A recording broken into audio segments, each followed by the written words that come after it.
अस्सलाम वालेकुम जी। तो अब हमारे पास पावर पॉइंट का प्रोजेक्ट है जिसको हम लोग पहले समझेंगे कि ये क्या प्रोजेक्ट है और उस प्रोजेक्ट को फिर हमने सॉल्व करना है। मतलब उस प्रोजेक्ट को हमने मज़ीद काबिल दीद बनाना है ताकि एक तो हमारी अपनी तैयारी भी हो सके और हमें समझ आ सके कि प्रोफेशनल प्रेजेंटेशंस के दौरान आप पावर पॉइंट को यूज़ करते हुए किन किन न्यू ऑप्शंस को एक्सप्लोर कर सकते हो। ओके, तो ये थोड़ी सी एडवांस ऑप्शंस होती हैं जिनको आपने बड़े अच्छे से समझना है। ये जो प्रोजेक्ट की फाइल्स हैं ये मैं आपको सेंड भी कर दूंगा ताकि आप खुद से इनकी प्रैक्टिस करें। ओके, सो ये पहले आप एग्जामिन करेंगे मेरे साथ कि प्रोजेक्ट क्या है और फिर मैं आपको उस प्रोजेक्ट पे अप्लाई करने वाली जो इंस्ट्रक्शंस हैं वो बताऊंगा। फिर हम लोग उनको एक्सप्लोर करेंगे और सीखेंगे साथ साथ। Okay, so let's see. ये मेरे पास, अब आपने प्रेजेंटेशन बनानी नहीं, आपके पास ऑलरेडी एक प्रेजेंटेशन बनी हुई है। ओके, हमने सिर्फ इस प्रेजेंटेशन को सॉल्व करना है और यू कैन से इस प्रेजेंटेशन को मजीद काबिल दीद बनाना है। ठीक है ना। अब आप देखें इस प्रेजेंटेशन में टोटल 3 स्लाइड्स है मेरे पास, 1, 2 एंड 3। पहली स्लाइड पे एक इमेज लगी हुई है और नीचे कुछ टेक्स्ट लिखा हुआ है। दूसरी स्लाइड पे एक शेप आई हुई है और साथ में टेक्स्ट और उसका बैकग्राउंड एक इमेज के साथ फिल हुआ है। तीसरी स्लाइड में हमारे पास स्लाइड के बैकग्राउंड में इमेज है, टेक्स्ट है, लेफ्ट साइड पे भी टेक्स्ट है, ठीक है, एक प्लेस होल्डर भी है और राइट साइड पे एक टेबल है। ठीक है ना। तो हमने इसको एग्जामिन कर लिया कि हमारे पास कुछ एलिमेंट्स ऑलरेडी मौजूद हैं हमारी प्रेजेंटेशन पे। अब हमने करना क्या है इस प्रेजेंटेशन के साथ? हमने करना ये है कि ये मेरे पास इस प्रोजेक्ट पे इम्प्लीमेंट करने वाली इंस्ट्रक्शंस हैं जिनसे आपको कुछ नई चीज़ें भी सीखने को मिलेंगी, कुछ नहीं काफ़ी, और करते करते आपको ये भी चीज़ समझ आएगी कि एडवांस ऑप्शंस क्या होती हैं जिनको यूज़ करके हम लोग अपनी प्रेजेंटेशन को मज़ीद बेटर कर सकते हैं। और लास्ट में हम लोग आज प्रिंटिंग कॉन्फ़िगरेशन भी सीखेंगे कि स्लाइड्स जब आप बना लेते हो तो उनको किन किन तरीक़ों से प्रिंट कर सकते हो। ओके, तो सबसे पहली जो इंस्ट्रक्शन है जो हमने अप्लाई करनी है वो ये कहता है at the end of the presentation, अपनी प्रेजेंटेशन के आखिर में स्लाइड ऐड करें आउटलाइन, ठीक है, जिसका नाम है amdc.docs। ठीक है, अच्छा ये भी मैं यहां पे ऐड कर दूं, प्रेजेंट इन डॉक्यूमेंट्स फोल्डर। ठीक है, अच्छा अब एक दफा दोबारा समझिए। कहता है अपनी प्रेजेंटेशन में आपने आउटलाइन के जरिए से एक स्लाइड ऐड करनी है, ठीक है, और वो स्लाइड ऐड करनी है डॉक्यूमेंट से जो कि पड़ा हुआ है डॉक्यूमेंट के फोल्डर में। अब आप देखेंगे .docs एक्सटेंशन तो माइक्रोसॉफ्ट वर्ड के प्रोग्राम की होती है। तो अब आपको जो नई चीज़ सीखने को मिलेगी यहाँ पे वो ये है कि जब भी हम लोग किसी बैरूनी ज़रिए से स्लाइड्स ऐड करना चाहते हैं तो ज़रूरी नहीं कि वो जो एक्सटर्नल हम लोग स्लाइड्स एंटर कर रहे हैं वो कोई पावर पॉइंट प्रेजेंटेशन ही हो। हम लोग माइक्रोसॉफ्ट वर्ड के डॉक्यूमेंट को भी एज अ स्लाइड इंसर्ट कर सकते हैं अपने पावर पॉइंट में। ठीक है, तो उसके लिए पहले ना मैं आपको दिखाता हूं कि उस वर्ड के डॉक्यूमेंट में एक्चुअल में है क्या जिसको हमने ऐड करना है यहाँ। ठीक है, ये वो डॉक्यूमेंट है। ठीक है, अब इस डॉक्यूमेंट में एक ही पेज है जिसके ऊपर ये दो चीज़ें लिखी हुई हैं, एंड ऑफ प्रेजेंट, मतलब दो हेडिंग्स हैं, एक हेडिंग 1 है देयर यू कैन सी और एक हेडिंग 2 है। ठीक है, ये दो चीज़ें अब मुझे एज अ स्लाइड अपनी पावर पॉइंट में ऐड करनी है। तो ये होगा कैसे, लेट्स सी। मैंने पावर पॉइंट को ओपन किया, चूंकि मुझे स्लाइड के लास्ट में चीज़ एंटर करनी है, ठीक है ना, तो मैं अपना कर्सर पॉइंटर लास्ट में ले जाता हूँ। ठीक है, ये इंडिकेशन हो गई कि मेरा पॉइंटर या जो भी चीज़ ऐड होगी वो लास्ट में होगी। अब मैं जाऊंगा होम टैब में ही रहकर न्यू स्लाइड पे। अगर मैं क्योंकि मैं जो न्यू स्लाइड ऐड करनी है ये सारे बिल्ट इन लेआउट्स हैं, ठीक है। इन लेआउट से मैं स्लाइड बैरूनी जराए से या एक्सटर्नली ऐड नहीं कर सकता, मुझे स्लाइड ऐड करनी है फ्रॉम आउटलाइन। ओके, तो आई विल क्लिक हेयर।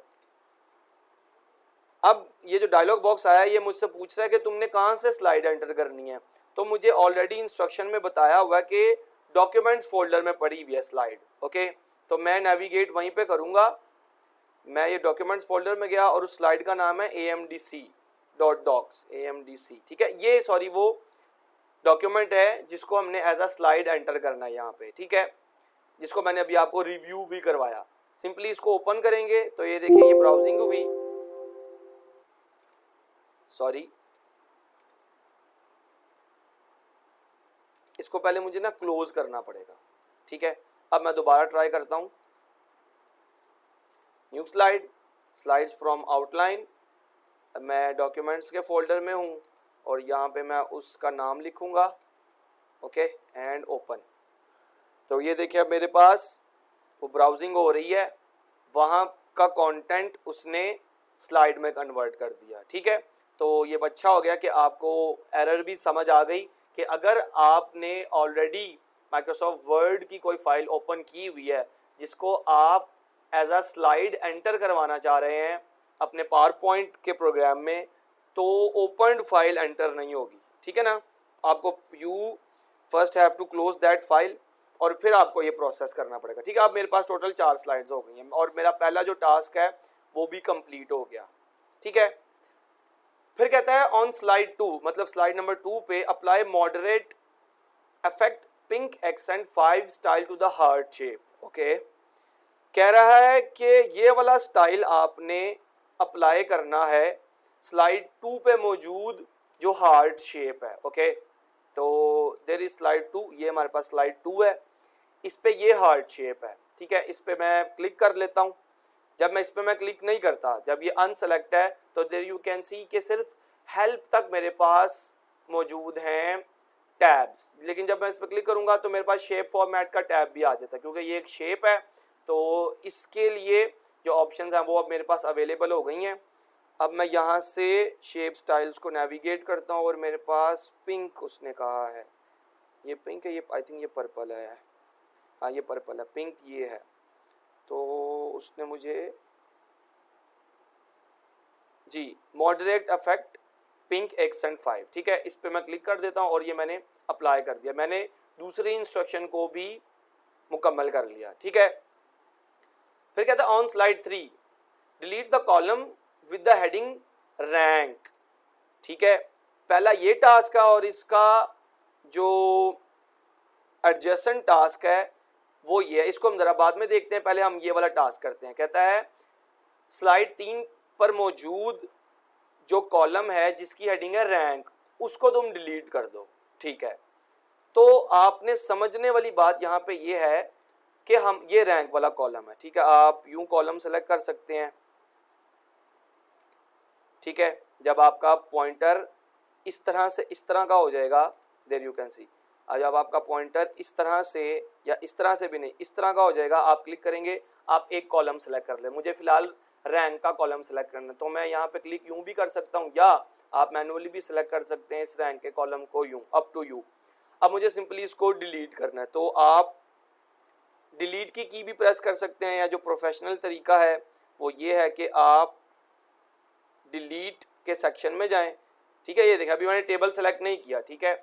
जब आप सेलेक्ट करते हो टेबल को तो टेबल डिज़ाइन और लेआउट के 2 न्यू टैब्स खुल जाते हैं। लेआउट के टैब में आपके पास ऑप्शन होती है क्या डिलीट करना, आपने कॉलम डिलीट करना, तो आप डिलीट कॉलम करेंगे, वो कॉलम मेरे पास डिलीट हो गया, ओके। और इसका जो एडजेसेंट टास्क है वो ये कहता है add a blank row between botanical gardens and sky wheel, okay. ये बोटेनिकल गार्डन्स है और ये स्काई व्हील्स है। अब मैं इस रो में मौजूद हूँ, स्काई व्हील वाली रो में, ठीक है, मैं स्काई व्हील वाली रो में मौजूद हूँ। अब आप अगेन टेबल लेआउट में जाएं, अगर आप इंसर्ट अबव करेंगे, ठीक है, तो एक रो ऐड हो जाएगी, देयर यू कैन सी, ठीक है। ये मैं कंट्रोल जी करके अनडू कर रहा हूँ। अगर मैं इस वाली रो में मौजूद हूँ और आप इंसर्ट बिलो करेंगे तो उसके नीचे एक रो ऐड हो जाएगी। तो ये दोनों जानिब से किया जा सकता है, मर्जी आपकी, आप इस टास्क को किस तरह परफॉर्म कर सकते हैं। सीखने वाली बात ये है कि अगर आपके पास एक टेबल है उसके कॉलम्स और रोज डिलीट और ऐड किए जा सकते हैं। ओके, ठीक है। अब कहता है for all slides transition set the duration to 3 seconds and the sound to breeze. ठीक है, अब वो हमसे ट्रांजिशन के साथ काम करवाना चाह रहा है। अब ट्रांजिशन हमने ऑलरेडी सीखी हुई है, तो उसकी बस हमने ड्यूरेशन यहाँ 3 सेकेंड करनी है सारी स्लाइड्स की, और उनके अंदर एक साउंड भी ऐड करना है, breeze. Okay, so let us see कि ये काम कैसे होगा। तो पहले मैं ट्रांजिशन के टैब में चला जाता हूँ। There you can see transitions. सबसे पहले तो मैं साउंड ऐड कर लेता हूँ, ब्रीज। ओके, और फिर उसकी ड्यूरेशन 3 सेकेंड ऐड कर लेता हूँ। अभी चूंकि मैं स्लाइड नंबर 3 पे हूँ, तो स्लाइड नंबर 3 पे ये सारा काम होगा जो भी होना है। ओके, लेकिन मुझे अप्लाई टू ऑल करना पड़ेगा ताकि ट्रांजिशन सारी की सारी स्लाइड्स पे ऐड हो। अब उसने मुझे किसी ट्रांजिशन का नहीं कहा, मैं फिलहाल आसानी के लिए एक वाइप वाली ट्रांजिशन ऐड कर लेता हूँ। ठीक है, वाइप इस पे। अब आप देखें ये स्टार इंडिकेट कर रहा है कि इसके ऊपर ट्रांजिशन ऐड हुई है। ओके, अब उसकी ड्यूरेशन मुझे करनी है 3 सेकेंड्स, ब्रीज साउंड ऐड करना है। अभी ये सेटिंग सिर्फ 3rd स्लाइड के लिए हुई है। अगर मैं अप्लाई टू ऑल कर दूंगा तो मेरे पास देयर यू कैन सी अब ये स्टार्स यहाँ पे भी, यहाँ पे भी और यहाँ पे भी आ गया। अब मैंने क्या किया है, तमाम स्लाइड्स के लिए ड्यूरेशन 3 सेकेंड्स रखकर एक ट्रांजिशन ऐड की है, और ट्रांजिशन के दौरान एक साउंड भी ऐड होगा जिसका नाम है ब्रीज। तो हमारे पास ये जो टास्क है ये भी कंप्लीट हो गया। ओके, आई थिंक मुझे ना इसकी लिस्ट जो है वो चेंज कर देनी चाहिए, इसको नंबरिंग लिस्ट कर देनी चाहिए। टास्क 4 जो है वो हमने कंप्लीट कर लिया। अब टास्क 5 पे आ जाते हैं। कहता है कि set a motion path to the heart shape. अब ये थोड़ा सा ना ट्रैपी है, थोड़ा सा कंफ्यूजिंग है, लेकिन ये होगा कैसे। अब इसको समझने से पहले आप एक कॉन्सेप्ट आप रिवाइज करें। You know the animations. Animation का मतलब होता है कि जब हम किसी स्लाइड पर मौजूद हैं उसका कंटेंट हम लोग मूव करवा सकते हैं मल्टीपल डायरेक्शंस में। इसी प्रोसेस को हम लोग एनिमेशन कहते थे। आपकी कोई शेप है उसको हम एनिमेट करवा सकते हैं, कोई टेक्स्ट है उसको हम एनिमेट करवा सकते हैं। ठीक है, 3 तरह की एनिमेशंस होती थी, सटल है आपके पास और एक्साइटिंग है। ठीक है, देयर यू कैन सी, इसको ज़रा ऑब्जर्व करें। पहले मैं स्लाइड 2 पे चला जाता हूँ, इस पे हमने कुछ, ये इस हार्ट शेप पे कुछ करना है। मैं एनिमेशंस के टैब में चला जाता हूँ, तो देयर यू कैन सी हमारे पास ये चीज़ें आपने सीखी हुई हैं। एंट्रेंस, एम्फेसिस और एग्जिट की जो एनिमेशंस हैं वो आपने सीखी हुई हैं, समझी हुई हैं। लेकिन इसके अलावा हमारे पास एक बड़ी ही ज़बरदस्त ऑप्शन होती है जिसको हम कहते हैं मोशन पैथ। इस पर मैं क्लिक करता हूँ मोर मोशन पैथ पे, और देयर यू कैन सी मेरे सामने एक ना डायलॉग बॉक्स आया जो मुझे कह रहा है आपने किस तरह का मोशन पैथ इस पे ऐड करना है। अब ये मैं सर्कल पे क्लिक करता हूँ तो देयर यू कैन सी मेरी ये जो हार्ट शेप है ये एक सर्कुलर मोशन में मूव की है। इसी तरह अगर मैं डायमंड पे क्लिक करूंगा तो ये डायमंड शेप में मूव करेगी। ओके, स्क्वायर में करूंगा तो ये स्क्वायर शेप में मूव करे। लेकिन मुझे यहाँ पे करना क्या है, इस हार्ट पे एक हार्ट शेप की मोशन पाथ ही ऐड करनी है। ठीक है, तो मैं इस पे हार्ट पे क्लिक करूंगा एंड ओके प्रेस कर दूंगा।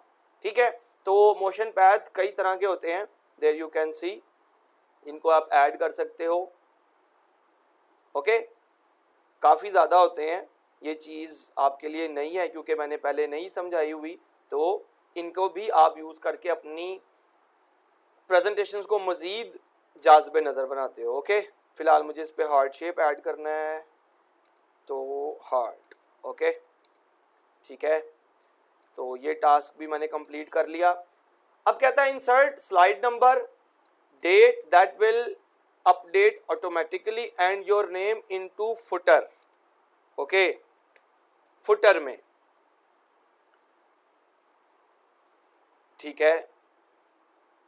अब यहां पे जो कॉन्सेप्ट मैं आपको सिखाने की कोशिश करूंगा ना, उसको आपने अच्छे से ग्रैब करना है।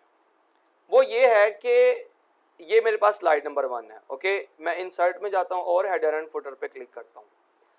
अब मेरे पास यहाँ पे मैं ऑलरेडी यहाँ बाय डिफॉल्ट ओपन होता हूं स्लाइड के टैब में, और मेरे पास एक और टैब है जिसको कहते हैं नोट्स एंड हैंडआउट्स। ठीक है, इन दोनों के आपको कॉन्सेप्ट समझने पड़ेंगे पहले। ठीक है, इसको मैं कैंसिल कर रहा हूं और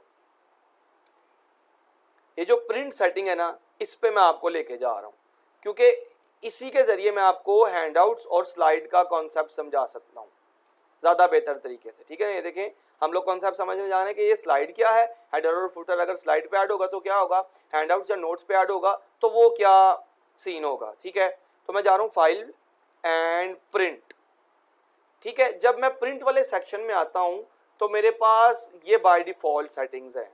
सबसे पहले है कॉपीज़, कि आप इस प्रेजेंटेशन की कितनी कॉपीज़ क्रिएट करना चाहते हैं प्रिंटर के ज़रिए से। तो ये आप जितनी कॉपीज़ बनाना चाहते हैं अप टू यू बना लें।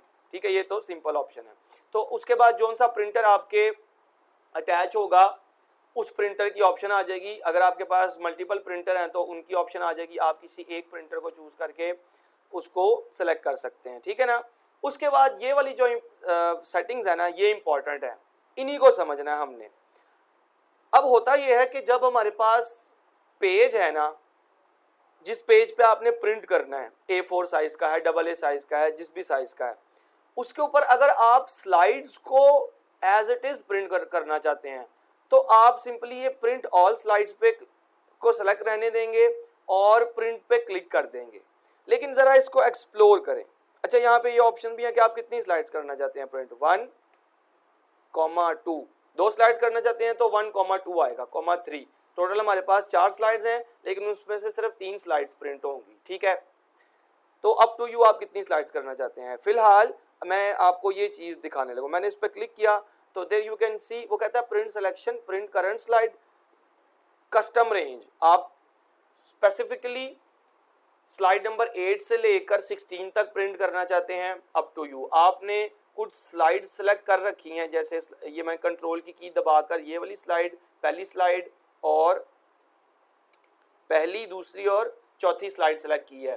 तो यहाँ पर प्रिंटिंग ऑप्शन में जाके आप सिंपली जब आप करेंगे प्रिंट सिलेक्शन तो स्लाइड नंबर 1, 2 एंड 4 प्रिंट होगी। ठीक है ना। उसके अलावा आपके पास current slides, obviously current slide हमारे पास ये है तो सिर्फ ये प्रिंट हो जाएगी। कस्टम रेंज का मैंने आपको बता दिया। ठीक है, तो प्रिंटिंग ऑप्शंस में ये है। लेकिन यहाँ पे एक बड़ी इंपॉर्टेंट ऑप्शन है। कभी कभार ऐसे होता है कि आप चाहते हैं कि आपके पास जो पेज है ना, उस एक पेज पर सिर्फ एक स्लाइड ना आए, क्योंकि स्लाइड्स आपके पास ज़्यादा होती हैं और आप चाहते हैं पेपर बचाना। तो पेपर की बचत करने के लिए आप एक ही पेज पर मल्टीपल स्लाइड्स को प्रिंट करने की नीयत रखते हैं। ठीक है, तो उस केस में हम पेज जो प्रिंट निकलता है उसके ऊपर एक स्लाइड प्रिंट नहीं करते, हम लोग मल्टीपल स्लाइड्स प्रिंट करते हैं, और वो हमारे लिए एक हैंडआउट की शक्ल इख्तियार कर लेता है जब हमारे पास एक से ज़्यादा स्लाइड्स निकलती हैं एक ही पेज पर, कुछ इस तरह। There you can see. फिलहाल ये जो ऑप्शन सेलेक्ट हुई होती है बाय डिफॉल्ट वो है फुल पेज स्लाइड। ठीक है, आप नोट्स पेजेस भी कर सकते हैं। आपने इस पर क्लिक किया तो आप देखें कि आपकी स्लाइड यूं प्रिंट होगी। आपकी पेज, ये आपका पेज है। ठीक है, ये जो बाउंड्रीज आपको नजर आ रही हैं ये आपका पेज है, और स्लाइड आपकी पेज के ऊपरी हिस्से पे प्रिंट होगी। नीचे आप कुछ लिखना चाहते हैं उस स्लाइड के मुतालिक तो आप वो लिख सकते हैं। इसको हम कहते हैं नोट्स पेजेस। ठीक है, इसी तरह हमारे पास हैंड आउट है। ये बड़े काबिल कदर चीज़ है। मैं कहता हूं मेरे पास एक ही पेज पर चारों स्लाइड्स प्रिंट हो जाएं, तो देयर यू कैन सी। अच्छा, चूंकि मैंने सिलेक्शन की हुई है मैं इसको अनसेलेक्ट कर लेता हूं। फिलहाल कोई स्लाइड सेलेक्ट नहीं करता और प्रिंट। देखें, अब मैंने सेलेक्ट किया 4 स्लाइड्स हॉरिजॉन्टल। अब मेरे पास सेम पेज पर, एक ही पेज पर 4 स्लाइड्स प्रिंट हो रही हैं। तो इस पोर्शन को हम कहते हैं, या इस पार्ट को हम कहते हैं, या इस ऑप्शन को हम कहते हैं हैंड आउट। ठीक है, और नोट्स पेजेस का भी कॉन्सेप्ट आपको समझ आ गया और फुल पेज स्लाइड भी आपको समझ आ गया अगर एक पेज पे एक ही स्लाइड चाहते हैं। उसके बाद यहाँ पर कोलेटेड और अनकोलेटेड को भी आपने बड़े अच्छे से समझना है। अब होता ये है, मैं चाहता हूँ मेरे पास ना ये स्लाइड्स प्रिंट हो, ठीक है, ये पहली स्लाइड है, फिर दूसरी स्लाइड ये है, तीसरी ये है, और चौथे पेज पे चौथी स्लाइड प्रिंट हो, ठीक है। अब ये कोलेटेड का मतलब है, ये आप देख रहे हैं 1 2 3, फर्ज करें मेरे पास ना 4 स्टूडेंट्स हैं, ठीक है, ये सिनेरियो अब आपने समझना है। मेरे पास ना 5 स्टूडेंट्स आए हैं जो कहते हैं सर मुझे ये जो अभी स्लाइड्स आप दिखा रहे हैं इनकी हार्ड कॉपी चाहिए, मुझे इनका प्रिंट चाहिए। तो मैं उन 4 स्टूडेंट्स को इनका प्रिंट निकाल के देना चाहता हूँ। तो ऑब्वियसली सबसे पहले जो ऑप्शन मैं चूज करूंगा वो यही करूंगा कि कॉपीज मुझे 4 चाहिए, 5 चाहिए, 5 स्टूडेंट्स हैं और मेरे पास स्लाइड्स हैं 4, ठीक है, और मैं हर स्टूडेंट को एक पेज पे सिर्फ एक ही स्लाइड प्रिंट करके देना चाहता हूं। तो अगर मैंने ये कोलेटेड ऑप्शन सेलेक्ट कर रखी होगी तो इससे क्या होगा, प्रिंटर से पहले पेज नंबर 1 निकलेगा, फिर पेज नंबर 2 निकलेगा, फिर पेज नंबर 3 निकलेगा और फिर पेज नंबर 4 निकलेगा, ठीक है। जब 4 पेजेस निकल आएंगे तो जो स्टूडेंट्स मेरे सामने खड़े हैं वो प्रिंटर से 4 पेजेस निकल आने के बाद वो पहले 4 पेजेस मैं पहले स्टूडेंट के हाथ में थमा दूंगा, ओके। लेकिन कभी कभार ऐसा होता है कि प्रिंटर से ना बड़ी स्पीड से प्रिंट निकल रहे होते हैं, तो 4 पेजेस कब निकले हैं वो मुझे पता नहीं चला या मेरे से प्रॉब्लम हो गई, उस केस में हम लोग अनकोलेटेड ऑप्शन सेलेक्ट करते हैं। देयर यू कैन सी ये अनकोलेटेड, इसका मतलब है कि 5 कॉपीज इन चारों स्लाइड्स की प्रिंट हो, लेकिन पहले पेज पे जो पहली स्लाइड प्रिंट होनी है पहले सारी की सारी वो प्रिंट हो। देखें 1 1 1, फिर 2 2 2, फिर 3 3 3। इसका मतलब है कि पहले पेज की जो प्रिंटिंग है वो 5 बार सिर्फ पहले पेज ही निकले, इसी तरह अगले 5 प्रिंट दूसरी स्लाइड के निकले, फिर अगले जो 5 प्रिंट हैं वो तीसरी स्लाइड के और उसके अगले 5 प्रिंट चौथी स्लाइड के, ओके। तो इस तरह की भी ऑप्शन आपके पास मौजूद होती है। फिलहाल यहाँ पे आपको अगर याद हो तो हम लोग हैंड आउट की बात कर रहे थे, ठीक है, हैंड आउट्स। इसमें आप देखें जब हैंड आउट निकलेगा तो हेडर में मेरे पास एक डेट लगी हुई है और यहाँ पे मेरे पास स्लाइड नंबर या पेज नंबर लगा हुआ है।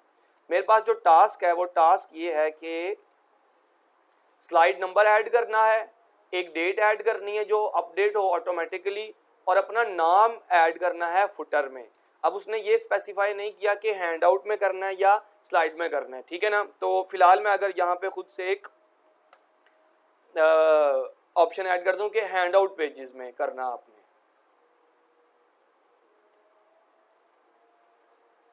ठीक है। तो अब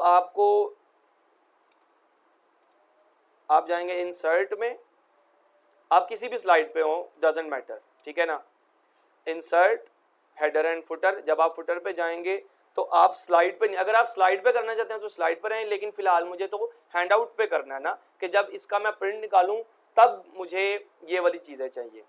तो यहाँ पर डेट एंड टाइम चाहिए जो अपडेट होता रहे ऑटोमेटिकली, तो ये वाली ऑप्शन आपने सेलेक्ट करके रखनी है, ठीक है ना।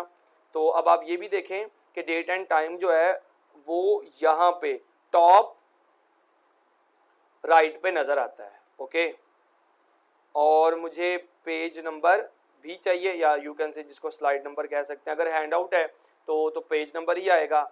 हेडर फिलहाल मुझे नहीं चाहिए, मुझे फुटर चाहिए और फुटर में मुझे अपना नाम चाहिए, ओके, ठीक है। Apply to all, okay. अब यहाँ पे आप देख रहे हैं स्लाइड पे वो चीज़ नज़र नहीं आ रही जो मैंने ऐड किया है, लेकिन क्योंकि मैंने स्लाइड्स पे ऐड नहीं की, हैंड आउट पे ऐड किया। अब मैं फाइल में जाता हूँ, प्रिंट जब इसका मैं करूँगा और ये देखें अब यहाँ पर हैंड आउट सेलेक्टेड है, फुल पेज, अगर फुल पेज सेलेक्ट हो तो देयर यू कैन सी यहाँ पे फुटर नज़र नहीं आ रहा क्योंकि हमने स्लाइड्स पे ऐड नहीं किया था, हैंड आउट पे किया। लेकिन जब मैं इसका हैंड आउट का प्रिंट चाहता हूँ देयर यू कैन सी, तो तब मुझे ये देखें फुटर में मेरा नाम भी नज़र आ रहा है, पेज नंबर भी और डेट भी नज़र आ रही है, ओके, तो ये डिफरेंस है हैंडआउट्स का और पेजेस का। आई होप यहाँ पे आपको सारी चीज़ें अच्छे से क्लियर हैं। कोई दुख गम परेशानी होगी इसके रिलेटेड तो आप मेरे से पूछ सकते हैं। ये जो प्रोजेक्ट की फाइल्स हैं और इंस्ट्रक्शंस फाइल्स हैं ये मैं आपको सेंड कर दूंगा। Thank you so much.